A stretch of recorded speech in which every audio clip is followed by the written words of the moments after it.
There was one Christmas I remember in particular. We had moved to Michigan.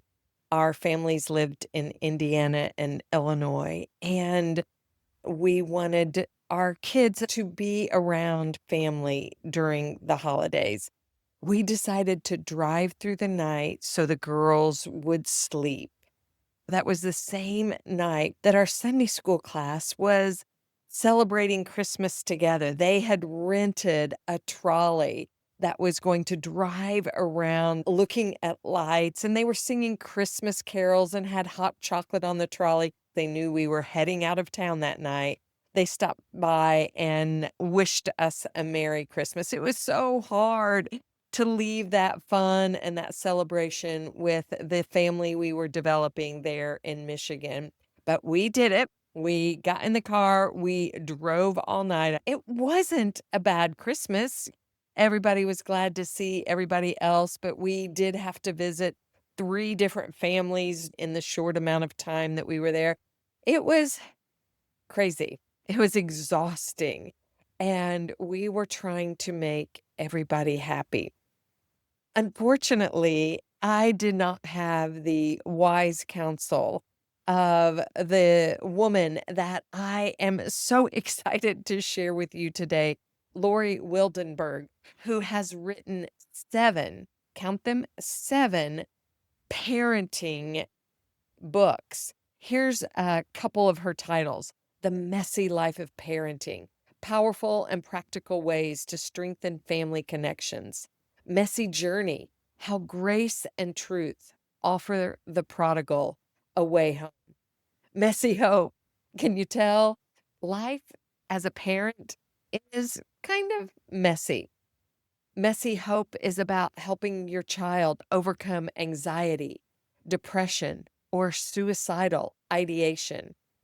One of my favorites when I met Lori was Raising Little Kids with Big Love, and then Raising Big Kids with Supernatural Love. Because if you're raising big kids, you know you need that supernatural empowering of Jesus kind of love to navigate that parenting journey. Anyway, you get an idea for some of Lori's parenting expertise. And today I am so excited to share this longtime friend with you. Now, let me tell you a little bit more about Lori. She is a licensed parent and family educator. She, of course, is an author. She's a speaker. She is truly one of the most down to earth voices helping Christian families build strong, lasting, God centered relationships. Her latest book, which again, I was so thankful for, is called Grandparents Make Grand Partners: How to Have an Eternal Impact on Your Grandchild's Life. Oh my gosh, Misty, God is doing cool things. This book has hit the Amazon bestseller list. And this is the saddest thing. 1 in 10 relationships are estranged. 1 in 10, that's like an epidemic. This Mhm. is not God's heart for families. And even Christian counselors are recommending cutting off or estrangement. It's awful. This is the work of the enemy, if you ask me. God's first institution is the family, the nuclear family. And now, as grandparents, we're not part of that nuclear family anymore. We are now extended family.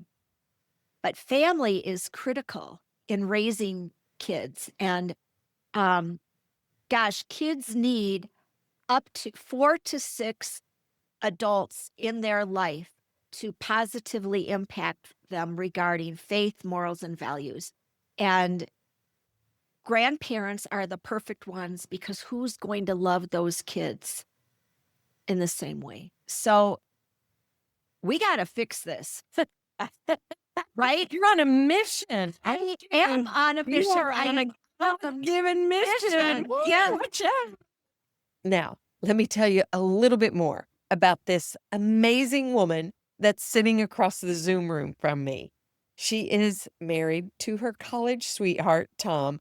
They have 4 adult kids, 3 in laws, 5 grands, and of course, one beloved golden doodle named Toby.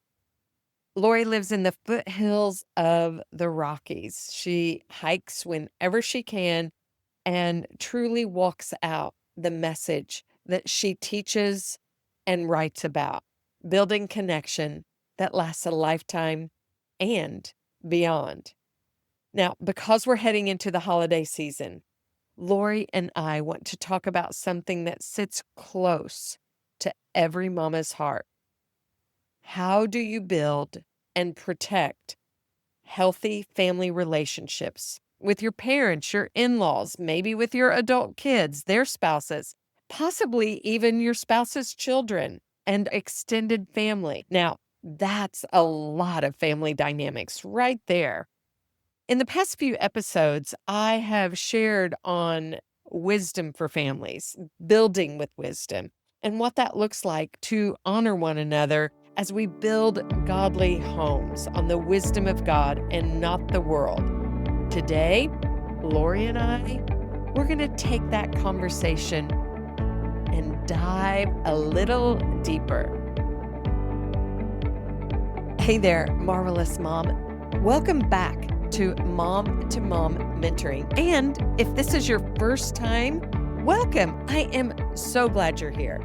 I'm your host, Misty Hughes. I'm an ICF certified transformation coach, wife, mom of 4 incredible adults, stepmom to 2, mother in love to a multitude, and now a very grateful grandma. Around here, we talk about helping kingdom-minded moms like you live powerfully, lead with purpose, love with passion, one meaningful conversation at a time. Now, if you're new to this space, Mom2Mom Mentoring was born from a deep place in my own story. Years of single motherhood, ministry coaching, and walking through every messy, holy, beautiful season that women face. I knew moms didn't need another pretty packaged how to. We needed a safe, honest circle where you could breathe, hear wisdom, laugh, cry, ask questions, and grow together. That's the heartbeat of this podcast. Real women, real faith, real life, and the kind of encouragement that helps you flourish from the inside out. And speaking of circles, I would love to invite you to join ours. I have a private Facebook community called Mom2Mom Mentoring, the same name as the podcast. And it's truly where everyday magic happens. It's where we take conversations deeper, share stories. There's opportunities to pray for one another, swap ideas, laugh about the things only moms can understand, and walk out what we're learning. Now, if you crave connection with other women who get it, who love Jesus, love their families, but also feel stretched and overwhelmed at times, you belong to this community. I'll drop the link in the show notes so you can have it and hop in and join us. Now, I'd like to dive in to today's episode. Today, I want to invite you to sit down and cozy up with Lori and I as we catch up and unpack what it looks like to build strong, gracious, God-honoring relationships with our in-laws and or our adult kids, especially in a season where expectations can get a little interesting. So go grab your coffee, take a deep breath, and settle in. But if you're listening to us on the go, then pop in those AirPods and let's dive in to this conversation. Lori, I just want to start by saying how honored I am to have you here on this podcast. Oh, Misty, I am so excited to be in ministry with you. And we've done ministry together, and I was thrilled that you asked me. I'm honored to be here. So, well, thank you. Here's the thing that I been thinking about. I became a grandparent before I was married. She's 10 now. And Lori, I read all kinds of parenting books when I was the Oh, first 10 yeah. years of parenting. Of course, we And then all your did, book, right? you invited me to be a part of your launch team. And I thought, oh my gosh, I have never read a grandparenting book. And is there even any out there? We talk about how grand it is to be grandparents, and we love being grandparents. Yes, it's awesome. We But have a call from the Lord to teach our children's children. Deuteronomy 4:9. We are called to do it. my husband's word of the year the last 2 years has been legacy. Perfect. And so we have talked over the last couple years about how to intentionally sow into the lives of our grandchildren a lot. Oh, And that's perfect. we Yeah. do things specifically to do that, and we pray for them. But sometimes we've been like, okay, how do we talk to them about Jesus? How do we navigate that space? So your book has been very, very timely and given us more to talk about and Oh, think good. about and pray specifically for. I find myself like even watching more for those opportunities. Yes. So Yes. So, anyway, so much more like intentional, more tuned in, even just yeah, raises the bar a little. you have spent decades building strong families and connections, and you, Lori, apparently live it personally with your in-laws. You've had to learn to navigate life with your in-laws as a younger mom. We watch our parents parent us, and we watch our parents grandparent our children. And we always pick the things that are good and repeat those and sift through the things that maybe need a little tweaking and might not be our style or our direction. And we choose to do something different. But one So thing it's I got with my mother-in-law is that she was my friend. And I think that's maybe the way to go with your in-laws is to be their friend. And you're not their mom. I think that shows great respect for our adult children's spouse rather than just think of them as your son's wife or your daughter's husband. They are your in-loves, your in-laws, they're your in-loves. And to have a friendship, I think is actually pretty critical. so you had said, we're not their parent. But I gotta tell you, one of the greatest honors I have found with my son-in-law and one of my daughter-in-laws is when they call me mom. I know that is pretty sweet. Oh my Yes. I'm like, "Okay, whatever you want." And one thing as a mom that I love is to be a cheerleader for not just my kids, but for their spouses. You said you were a friend with your mother-in-law, and you married your high school sweetheart, so obviously, you already had a relationship with Tom's parents. Tom's family moved when he was a senior in high school, and then he lived with a friend to finish out his senior year. And we actually didn't start dating till college. So getting to know his parents came more by like going out there for a vacation or an extended time. And you do get to know people on a different level, right? When you stay in their home and What are some things that you, as a young wife, and then as a mom, what are some things that you would say, "Do this," and some things that you would say, "This probably wasn't the best choice I made at that time yeah. to develop that relationship and friendship?" Yeah, I think one thing that is really hard for those of us as, we're moms and we're used to calling the shots and organizing the family schedule, the family time. And then comes that shift, right? When you become an in law or a grandparent, because you are now not the one that's in charge of all of those things. My mother in law did that quite well. It was a rare occasion when she would offer advice. Oftentimes, unsolicited advice is viewed as criticism, even if it is not meant to be. And I can recall a time, here I am, 4 kids are all grown adults, and I was watching my grandson once a week. And I had taken him out in the stroller, and my daughter-in-law got home before we got back from our little walk.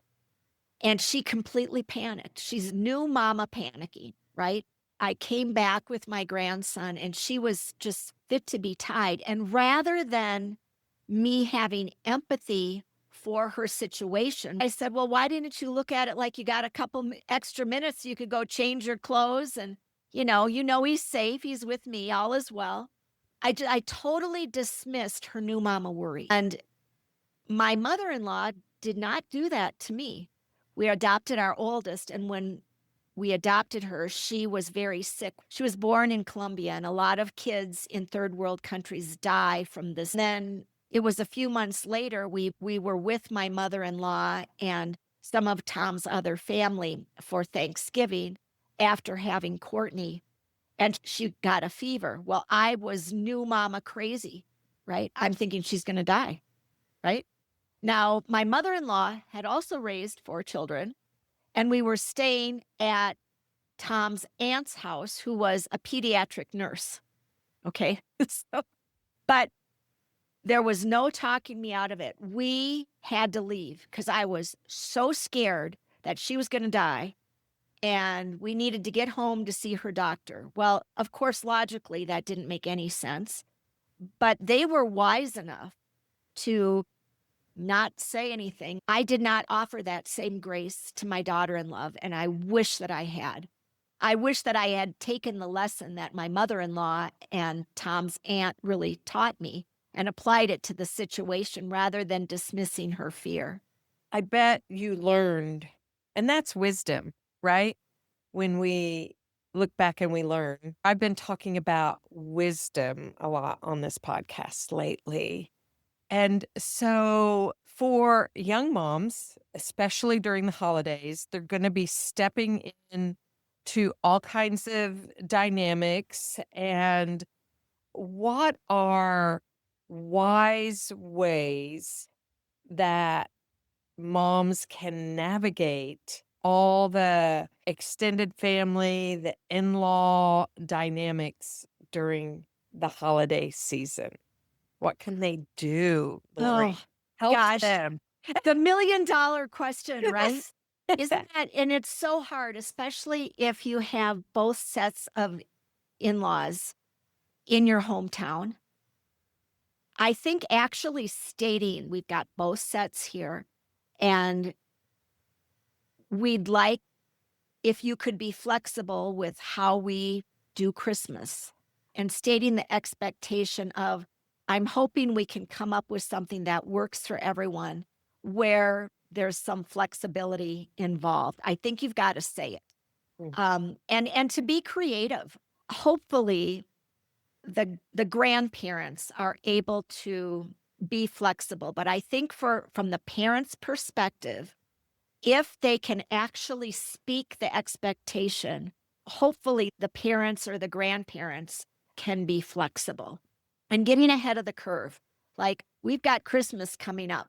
Let's figure this out so that it works for everyone. We want to spend time with you. The kids want to see you. We don't want to kill ourselves in the process of doing this. And we also have another family that we need to honor as well. And it's always best if the adult child speaks to their parent. I think it just tends to go down a little better, and really talk about the blessing of flexibility and the Mm. blessing of being creative and not holding on to the traditions so hard. Traditions are nice, but you don't want them to be the thing that separates you either. I mean, you can create a tradition out Yeah. of how that looks for your family. We were so big on traditions, but sometimes our traditions only lasted a year. We'd be like, Ah, "Oh, this is a great tradition." And then next year we'd be on to another tradition, sure. Yeah. because of Flexibility. flexibility. But in what you're saying, I talk to my husband a lot about how we package it. I like the language you use, the blessedness of creativity, the blessedness of flexibility. And it's a blessing that we can do that. And so a lot of it is in the way that we might communicate. And, Yes. and so Communicate those expectations because they won't be met if you don't communicate them. so Lori, you've coached hundreds and thousands of parents and families over the years. And so, as coaches, we like to ask questions, right? So, what might be a couple good questions that mom and dad might be able to talk about to prepare to communicate the expectations? Yeah. So, what do you hope for this season? What sort of outcome do you want? And I think when we really start looking at, well, what do we hope for? Are we tied into the specific day? Really getting down to even some of the details, the nitty-gritty details of even just the schedule. Like, what do you think's gonna work for our family? We wanna make sure our kids get their naps in during this season. Another thing that's important is to be able to recognize what are the critical things and what are the things that are just nice and what are the things that could maybe be put on hold a little bit. And to figure out where your values lie so that you can come as a united front so that you can speak with confidence rather than just making that assumption of what's going to work for each other's. I'm going to paint a scenario for you. Mother-in-law has done it this way forever.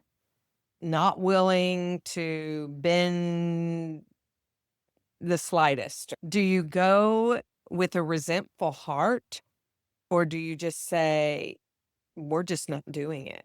How do we navigate that? Well, if it's your mother-in-law, first of all, the spouse is the one that has to talk to his or her mom. Mhm. That's the first thing. And always start with a positive, like, Mhm. "Gosh, mom, I have so appreciated over the years how you have really maintained this tradition for the family, and it has been so special." You've got to point out the obvious. I've got my family, and we're kind of stretched in all these different directions, and we would love to weave some of the traditions that you have into our traditions, as we'd also like to make some of our own traditions. And also, we've got another family that we would also like to do the same. So you can see there's a little tug and a pull. I think asking the mother who is stuck on her tradition to help you problem solve.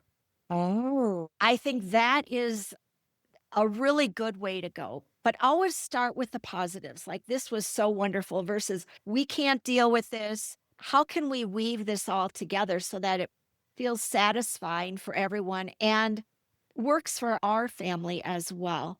Could you help me problem solve with this? Mhm. I think you would get a different reaction Mhm. to invite Yeah. them into the scenario.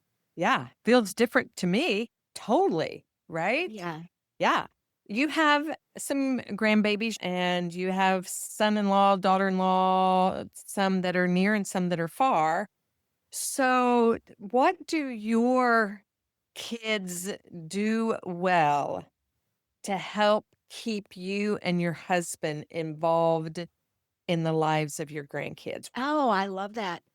Well, our son and daughter-in-law, they live fairly close to us, and I have the blessing of watching the kids a couple of times a month. They're very good about weaving us into spending time with the kids. Last night, we were able to take the kids to do the Trail of Lights.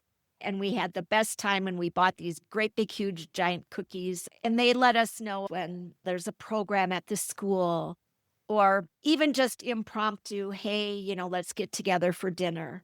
My daughter and son-in-law who live out of state, they're very good at sending us pictures and doing the FaceTime.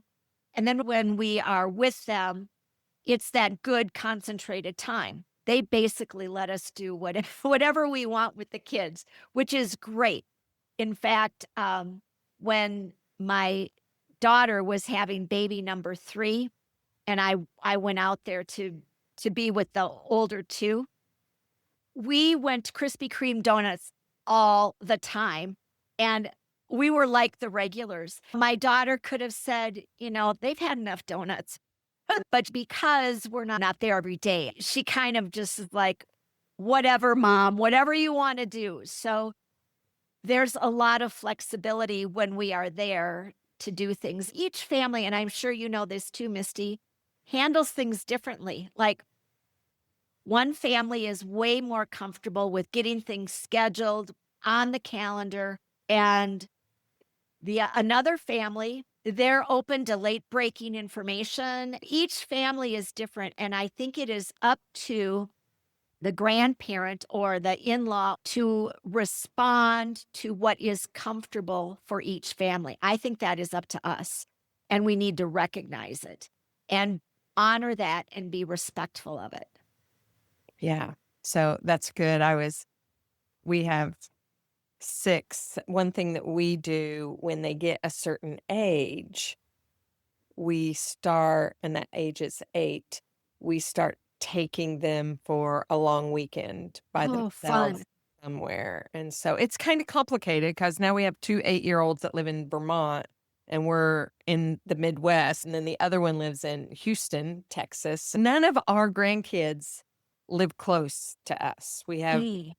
We have 6 kids between us and they all live in a different state than we. Oh, that's a big challenge, but you're doing so well and you Uh, figured out an age that would work. yeah. That's Yeah. terrific. Yeah, so when we're there with them like you, we are full on. We're very, very blessed that all of the parents want and value the grandparents in the Yeah, lives that's of their huge. kids. It is, I mean, we recognize that. We have this idea about what we want the holidays to look like, and typically it's not realistic.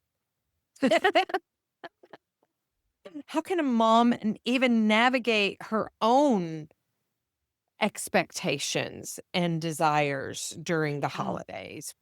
think of Martha, how really she was organized. It's just that her superpower of organizing took over, right? And she wasn't able to remember that just the time spent together was actually even the bigger, more important thing. But that it was important that people went to her house.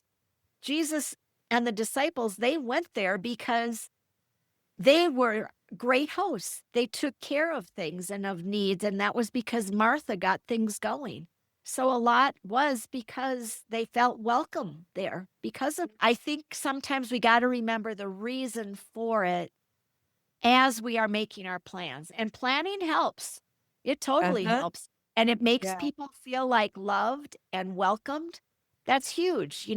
If you go to someone's home and you're going to be spending the weekend there, what a difference if you walk into the guest room, the bed is made and there's towels laying there for you versus, oh, well, I didn't get around to making the bed, so you'll have to make the bed. To know that Yeah. they're ready for you, that's huge. So the Martha piece is big. It's just it doesn't need to explode. I feel that what you're saying right there, that like there is someone that really needs to hear that, and that it's not bad. In fact, Oh, I love what you said, it's why Jesus went there. yeah. He felt welcomed in that space because she had prepared a table and a feast and the environment. She had cultivated that, Yeah. but she just lost sight of the most important, and that was being present in that Yeah. moment, and he just gently reminded her. So, I just wanna speak to the mom that is planning and, wanting everything to be perfect, and just to encourage her to, remember presence. I just feel like there are so many young moms that want to Mhm. create that space. So thank you for highlighting that and bringing that out. That was really powerful. I love this idea of legacy, and I shared earlier how important that has been, especially to my husband these past 2 years, of what it's like to leave a legacy. So as a young mom, what legacy did you see the adults in the lives of your kids leaving that was so valuable to you? Oh, I love that. And for my book, Grandparents Make Grand Partners, I actually interviewed my kids to see how their grandparents affected their faith. So my dad, he was a poet and he wrote a lot of gosh, really heartfelt, faith-filled poems which we share on the various holidays. And I didn't realize what a big thing they were for my kids. And they mentioned that as I was interviewing them for the book. My dad's faith, which he really was of the generation you don't talk about your faith, but he wrote about it and he liked people reading his poems. And every one of my kids have mentioned how his poems have impacted their faith life. And now my grandson, our oldest grandson, came up to me just the other day and he said, "Mimi, I want you to know I love it when you read," we called my dad Pops, "when you read Pops's poems before we eat." And I thought, "Oh my gosh, my dad is gone, but that legacy is continuing. How powerful is that?" And then, my mom and my mother-in-law, big prayer warrior. And you knew if she said she was praying for you, she was praying for you. And that's impactful. And then, my mom always talked about her Bible study and which impacted me, which is now stirred it with my kids. It's a model. Every one of our kids is involved and their spouses involved in something similar. And, they all make their own decisions, but yet I have to think that at least we laid a little bit of a foundation. And that foundation was laid also by our parents. So that legacy makes a big difference. How do young parents make a space for grandparents to leave a legacy? I don't even know if you actually have to even make a space. It can be super organic. I think it's nice to know if you're invited to do that. It's also good to know if they don't want you to do it. Mm, And but that doesn't mean you aren't who you are, right? Um, so the ability to pray for, pray with your grandkids. Some families don't want you to pray with your grandkids, but that doesn't stop you from praying for them. Sometimes you can say, well, it's part of our family system that we pray before meals. Are you okay with that? I do think asking for permission, and we don't need a huge chunk of time to communicate our faith. We can do it on the fly. We're walking outside. Wow, look at the world God created. That is so amazing. God is our creator.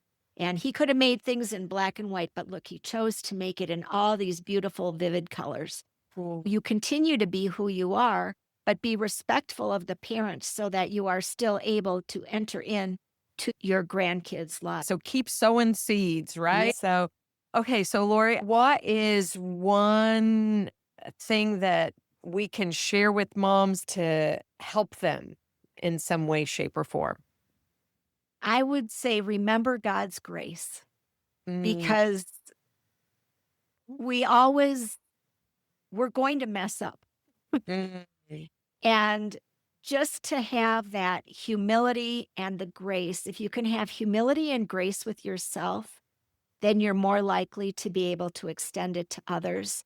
And particularly during this season where it can feel very stressful and anxiety ridden, remember the grace that has been given to us and give it to ourselves and give it to our kiddos. What a wonderful family environment we will have where there's grace extended for those mess ups in life. And I think that would reduce a lot of stress is just by remembering grace. Give that gift and give it to yourself too. So just to extend grace, make grace space for everybody, I would say. grace, space. So, so I feel like even as you're talking, I'm like, I just want to kind of like take a deep breath and breathe in the grace of God. Because if I take it in, then I can exhale it and I can Yeah. give it to others. Allow yourself to receive the grace that has been so freely and abundantly given so that when we exhale grace. You have so many beautiful tools, so many books, and I want to get you back on here and talk about a couple of the books that have impacted my life as well. Mm. So we'll do that in 2026. We'll glean some more Lori wisdom from I would you. love it. What is a great place for women to connect and see everything that you have? How can we find you? Sure. Well, of course, I'm all over social media. So you can find me on social media on Facebook and Instagram. Also, you can just go to my website where you can find all the various resources. LoriWildenberg.com, LoriWildenberg.com, LoriWildenberg.com. And you'll find what you need there. I also have a Facebook community page and a Facebook group called Moms Together. There's moms from all over the world. It is faith-based. We have mom or grandmom type conversations. It's very relational. That's a really good place to So, land and join the conversation. I'll put the link for that in the show notes as well. Yeah, I encourage you to go take a look at all that she has written and all the wisdom that she has shared over the years. Hey, thank you so much. It's so good to see you and have a real conversation with you after all these years. So I know it is so good to connect. I love it. yeah, I yeah. love you, Misty. So I love thank you you. too, Lori. Thank you for all you're doing and all the ways that you are helping me and others be the best that we can possibly That be. God created us to be, right? Beloved, I hope today's conversation with Lori met you right where you are. Whether your holidays feel peaceful, complicated, joyful, or a little bit of everything, remember, wisdom is not something you muster up. It's something God gives as you walk with Him and ask Him. You don't have to navigate these family relationships alone. He is Emmanuel, God with you. Before you go, I want to personally invite you into something really special. In January, I'm launching a 4-week group coaching experience called Rhythms of Renewal. It begins on Tuesday, January 6th at 12 p.m. Central Standard Time. This cohort is designed for the mom who's tired of living in survival mode and is ready to step into a new way of showing up in 2026, centered, confident, and connected to God's rhythm of peace. Over 4 weeks, we're going to reset your rhythm, not with resolutions, but with renewal. Together, we're going to explore what it looks like to live in sync with God's design for your life, to build spiritual alignment, practical priorities, and daily habits that bring joy instead of pressure. And something that makes this experience incredibly unique is that we are going to be walking through 2 guided Bible studies together because the Word of God is living and breathing. And beloved, if you are looking for renewal, you need His breath in you. We're going to inhale deeply together and let His truth shape the way that we lead our families, love our people, and move into the new year. Now, this is a beta group, and the investment will never be this low again.